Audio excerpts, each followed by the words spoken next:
अच्छा, होपफुली आवाज़ ऑडिबल नहीं होगी।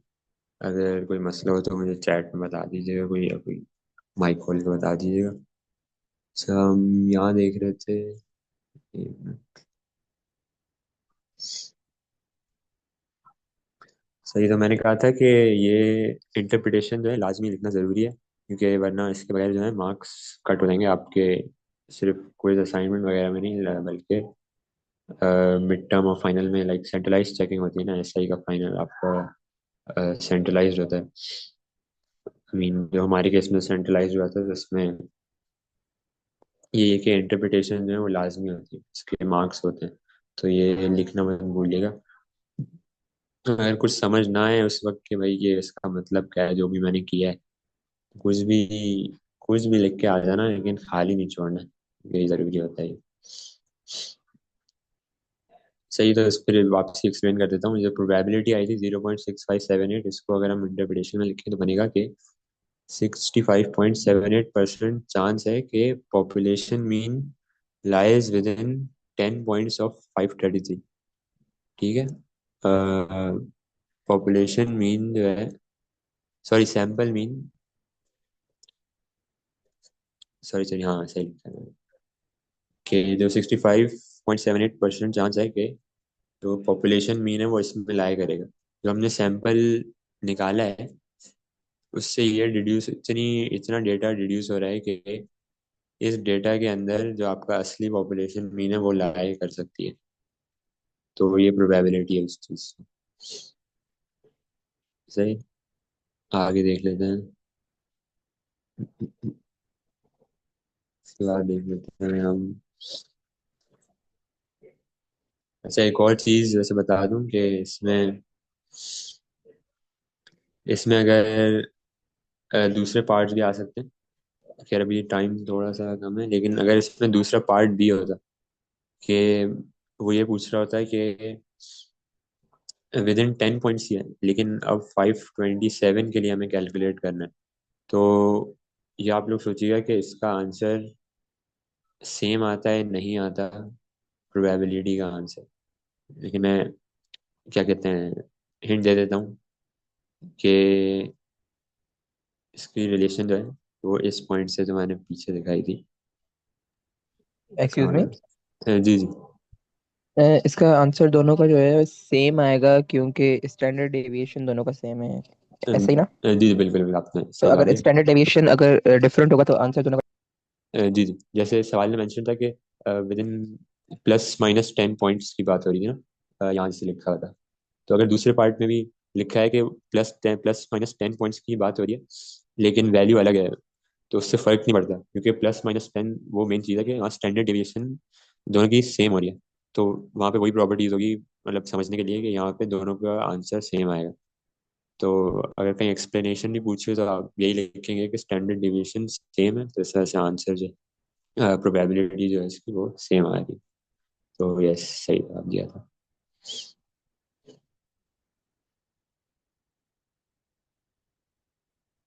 अच्छा, इसके अलावा सैम्पल प्रोपोर्शन है। ठीक है, इसमें थोड़ा ध्यान रखिएगा, क्योंकि वो क्या कहते हैं, इसमें बहुत सारे ना पीस होते हैं।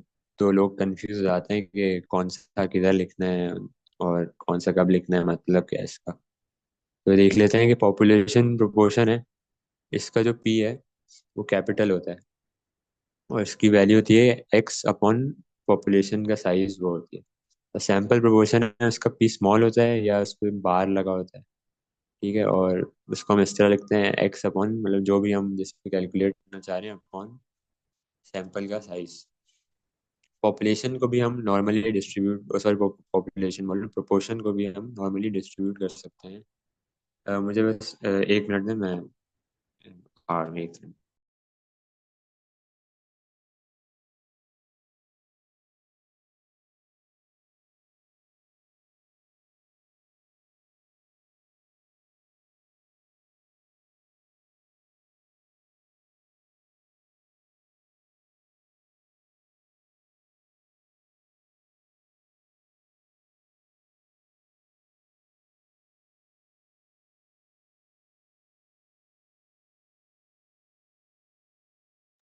जी सॉरी।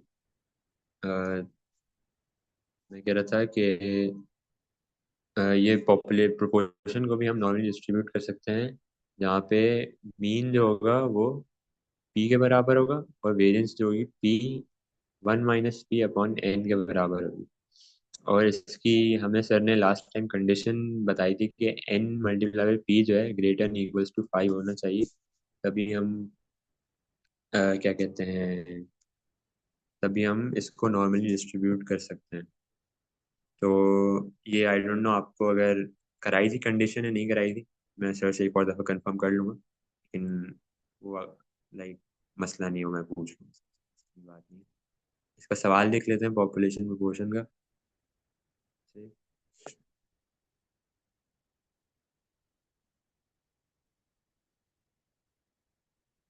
अच्छा, तो ये सवाल है कि the president of dormant distributors Inc believe that 30%, इसको अंडरलाइन कर लेगा जो डेटा लिखा हो ना, the firm's orders come from first time customers.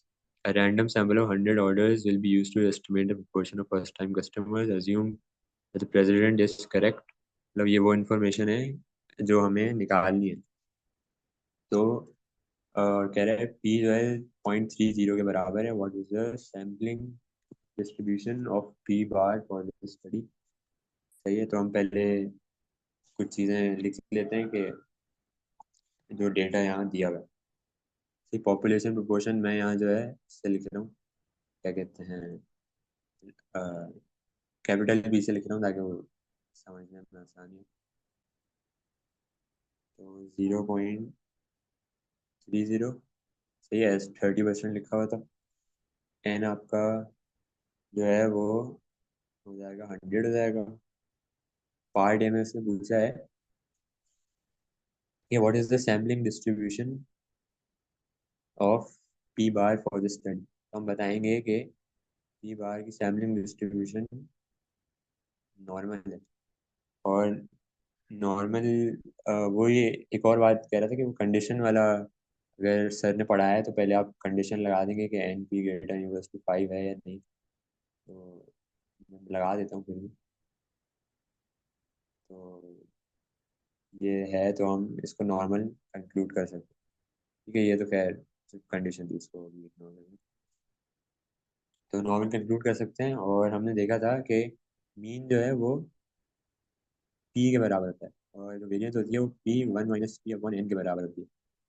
तो मीन अगर पी के बराबर है और पी था 0.30, और वेरिएंस अगर हम निकालें तो 0.301 माइनस 0.0 अपॉन 100, तो वेरिएंस आ जाएगी आपकी, ये आ जाएगी 0.0021 आ जाएगी। तो ये हम बेसिकली कंक्लूड कर रहे हैं कि आप लाइक आंसर को इस तरह लिखेंगे जो पार्ट ए था कि हम नॉर्मली डिस्ट्रीब्यूट कर रहे हैं और ये इसके पैरामीटर है। सही है। पार्ट बी में अब वो कह रहा है what is the probability sample proportion P bar will be between 0.2 and 0.4। अभी उसी तरह से सॉल्व होगा जिस तरह से हमने पिछला वाला सॉल्व किया था, जो सवाल था ना, कि वो कह रहा है प्रोबेबिलिटी, इसमें भी आप देख लें पी जो ये वाला लिख रहा हूँ ये प्रोबेबिलिटी का पी है। सही है, 0.2 के दरमियान होगी और पी बार 0.4 के दरमियान होगी। तो हमें बेसिकली ये निकालना है। सही, अब इसको मैं तोड़ के लिख लेता हूँ। P bar is less than 0.4 minus P bar is less than 0.2। अब इसको जो फॉर्मूला होता है बेसिकली, जैसे वहाँ आपने देखा था mean minus sample mean minus population mean होता है ना, तो यहाँ पे sample proportion minus population proportion upon क्या कहते हैं स्टैंडर्ड डेविएशन ऑफ प्रोपोर्शन होती है।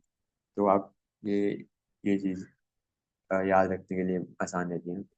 एक्सक्यूज मी, इस सॉरी, तरह मुझे ये की N P is greater than 5 वाला ये जो आपने राइट हैंड पे लिखा है, कैन यू सवाल है एक्सप्लेन इट मुझसे। अगेन? जी जी, मैं कह रहा था ये क्वेश्चन, ये जो राइट हैंड साइड पे एन पी ग्रेटर और इक्वल टू 5 है, can you repeat it again? Sorry. जी कोई मसला नहीं। वो था कि एन पी सर ने हमें कंडीशन कराई थी, एटलीस्ट लाइक मेरे बैच को कराई थी, आई डोंट नो आपको क्लास में कराई नहीं कराई।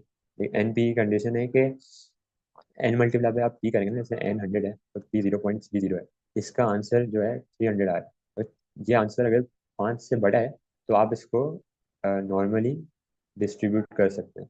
अगर फॉर एग्जांपल ये आंसर आ रहा होता, 3.2 आ रहा होता, तो वो तो 5 से बड़ा नहीं, तो आप फिर उसको नॉर्मली डिस्ट्रीब्यूट नहीं कर सकते। फिर आप लिख देते कि हम नहीं कर सकते क्योंकि कंडीशन मीट नहीं होनी, which is N P is greater equal to 5। तो ये लेकिन हमने क्लास में कुछ ऐसे पढ़ा था जिसमें सर कह रहे थे कि 30 से अगर ग्रेटर होगा तो उसके बाद हम नॉर्मल डिस्ट्रीब्यूशन लगाते हैं। I don't remember what he से, वो क्या कह रहे थे उसके बारे में। अ, अच्छा अच्छा। तो जो आप आप पता है। कह रहे हैं ना, जी जी, वो जो आप कह रहे हैं वो था उसका सेंट्रल लिमिट थ्योरम का था, कि वो एक्स बार की बात हो रही है, जैसे हम सैम्पल प्रोपोर्शन देख रहे हैं ना। तो वो जो सर ने बताया था वो दैट वाज अबाउट, एक मैंने यहाँ लिखा होगा, हाँ दैट वाज अबाउट एक्स बार की। जैसे ये ना, एक्स बार की बात हो रही है कि यहाँ पे एन अगर ग्रेटर इक्वल टू 30 होगा तो हम एक्स बार को नॉर्मली डिस्ट्रीब्यूट कर सकते हैं। लेकिन वहाँ पे जो हम देख रहे हैं वो हम पी बार की बात कर रहे हैं। ठीक है, यहाँ पे पी बार की बात हो रही है कि पी बार हम तब नॉर्मली डिस्ट्रीब्यूट कर सकते हैं जब वो N P is greater equal to 5। तो दोनों अलग अलग हैं, जैसे यहाँ लिख दो।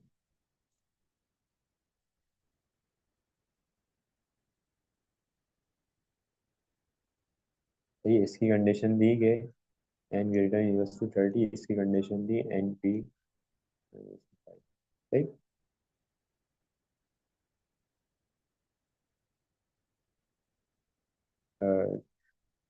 कंफ्यूजन क्लियर होगी। जी जी क्लियर हो गई। इसको थोड़ा नीचे स्क्रॉल कर देंगे, नीचे वाला जो वो नज़र नहीं आ रहा। ये या ऊपर। नहीं नहीं, ये जो आपने पी वाला अभी नया जो लिखा था, जी इसको सही तरह से शो कर दें, स्क्रीनशॉट लेना था अ, मैंने। ये वाला मैं वो मिनिमाइज कर जी जी जी जी यही। सही।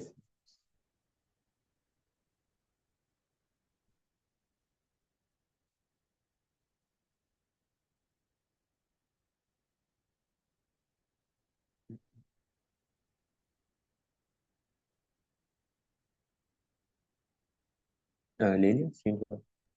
जी जी आप प्रोसीड करें। सही, thank you.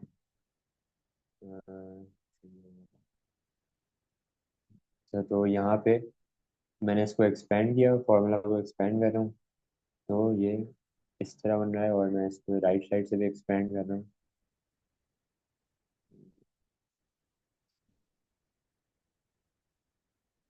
0.4 P minus probability, यहाँ पे भी इसको एक्सपेंड कर देता हूँ, P minus population proportion upon H D of proportion, और यहाँ पे 0.2 माइनस प्रोपोर्शन एक्सपेंड कर दिया मैंने।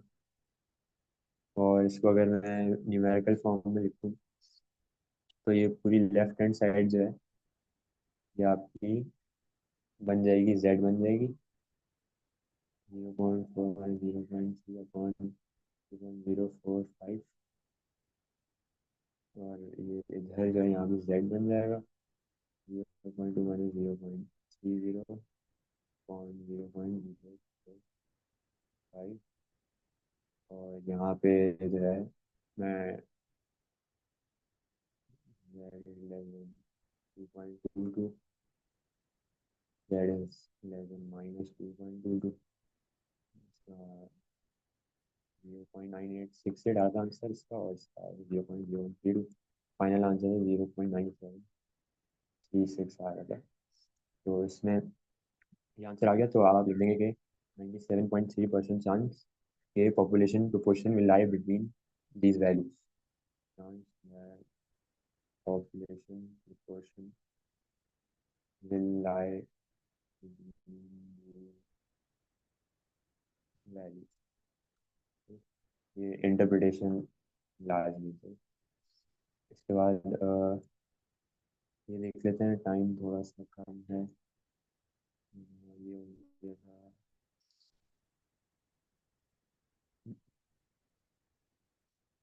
चलिए पॉइंट एस्टिमेटर्स देख लेते हैं। पॉइंट एस्टिमेटर्स होते हैं कि जब आपको वो डेटा नहीं दिया होता, जिस चीज़ के बारे में आपको मांगा होता है और लाइक कैलकुलेट करने का भी नहीं होता, तो उसमें ना यकीनन कोई ऐसा डेटा दिया होगा जो आप एज एन एस्टिमेटर यूज़ कर सकते हो।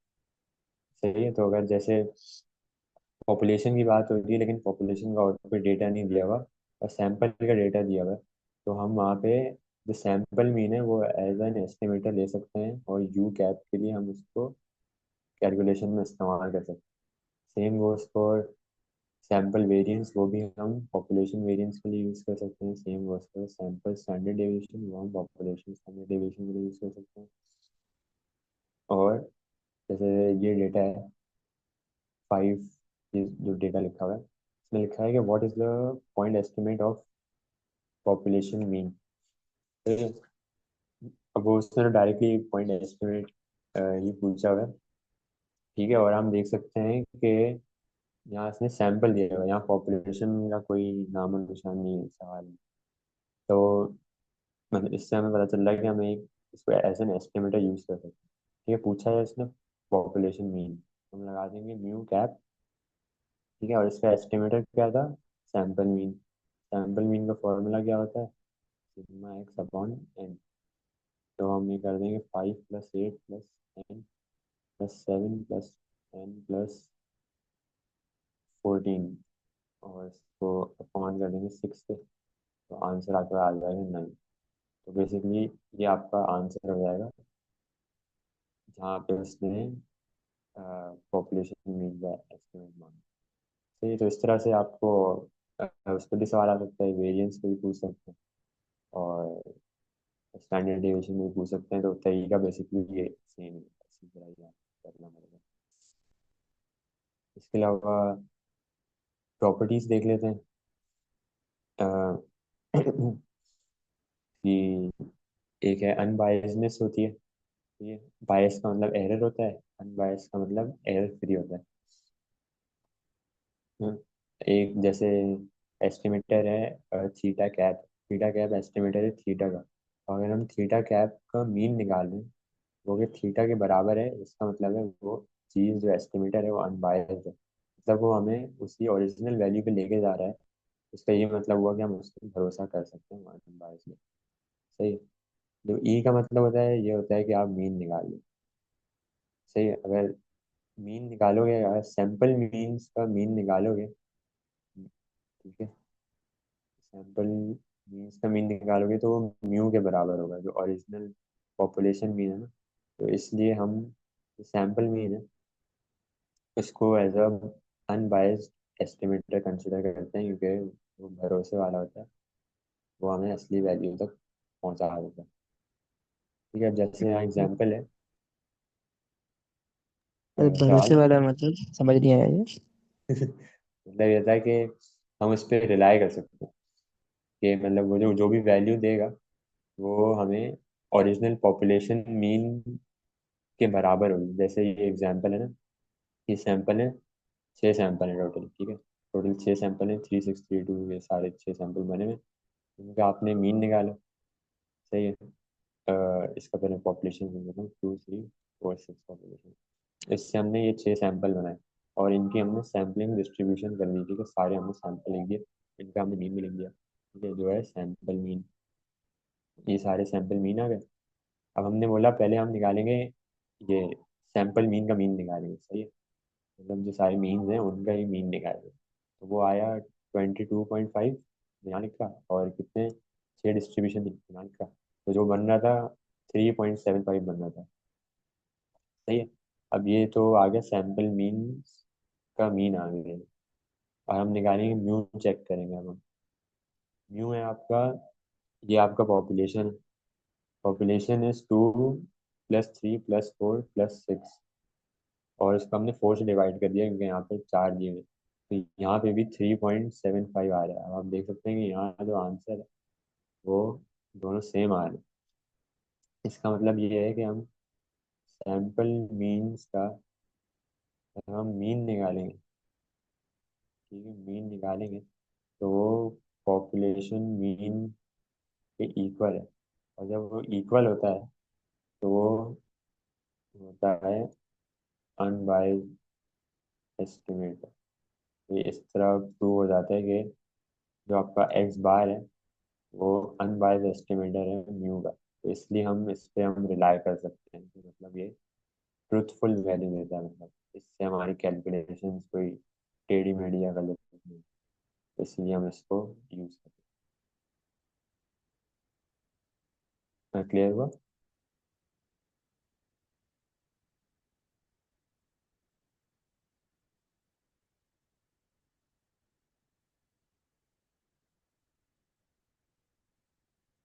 अगर आगे देखें और प्रॉपर्टीज, इसकी एक प्रॉपर्टी होती है एफिशिएंसी और एक प्रॉपर्टी होती है कंसिस्टेंसी।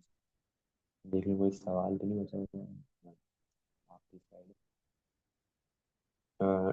ठीक है, एफिशिएंसी एक प्रॉपर्टी होती है और एक कंसिस्टेंसी एक प्रॉपर्टी होती है। एफिशिएंसी का मतलब है कि जैसे एक वो है, वैल्यू थीटा है। थीटा के आपके पास जो है दो एस्टिमेटर हैं, एक थीटा वन और एक थीटा टू है। ये अब थीटा वन की अगर वेरिएंस जो है वो कम आ रही है, मतलब फॉर एग्जांपल पॉपुलेशन की वैल्यू 40 है, थीटा वन आपको ला के दे रहा है 42 है, मतलब प्लस माइनस टू की वेरिएंस है ना, मतलब ठीक है। और थीटा टू आपको ला के दे रहा है 35, प्लस माइनस फाइव की वेरिएशन। तो हम इस पे ज़्यादा भरोसा करेंगे, मतलब इसको हम चूज करेंगे, सेलेक्ट करेंगे, क्योंकि ये पॉपुलेशन से सबसे कम वेरी कर रहा है। तो हम इसको इन टर्म्स ऑफ इंटरप्रिटेशन इस तरह लिखते हैं कि theta one is an efficient estimator. सही है। और एक आखिरी प्रॉपर्टी होती है कंसिस्टेंसी, वो ज़्यादा यूज होती नहीं है। Theta is said to be consistent estimator of theta cap is said to be consistent estimator of theta if variance है वो जीरो की तरफ चली जाए, अगर हम एन का साइज जो है वो इन्फिनिट रख दें तो जैसे हम सैंपल साइज छोटा है, अगर हम सैंपल साइज और बड़ा करते जाएं, सैंपल साइज इतना बड़ा कर दें कि वो ऑलमोस्ट पॉपुलेशन के बराबर हो रहा है, तो वेरिएंस ऑब्वियसली कम होती जाएगी ना। इतनी सारी वेरी करें, खाली जगह है, यहाँ पे कम खाली जगह है, यहाँ पे खाली जगह ना होने के बराबर है, तो यहाँ पे वेरिएंस ऑलमोस्ट जीरो हो जाती है। तो ये बस थोड़ी प्रॉपर्टीज हैं छोटी छोटी सी, मेनली हमारे पेपर में जो आई थी, मेरे फाइनल में आई थी, वो ये एफिशिएंसी आई थी और वो अ, ये आई थी अब बायसनेस वाली। बस आपका इनका वो मतलब पता होना चाहिए, बाकी तो आसान है वैसे। तो अगर किसी को कोई मसला वसला हो तो आप बता दें, कंफ्यूजन है। हमने ऐसे सारे टॉपिक्स तो कवर कर लिए, सैम्पलिंग,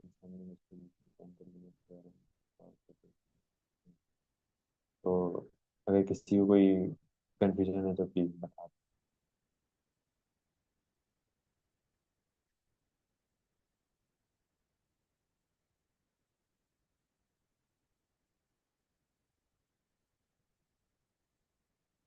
आई थिंक नहीं है किसी को, तो टाइम भी ओवर हो गया है, तो मैं अभी इसको ट्यूटोरियल को एंड कर दूँ। अगर किसी को तब भी कोई मसला हो तो मुझे मैसेज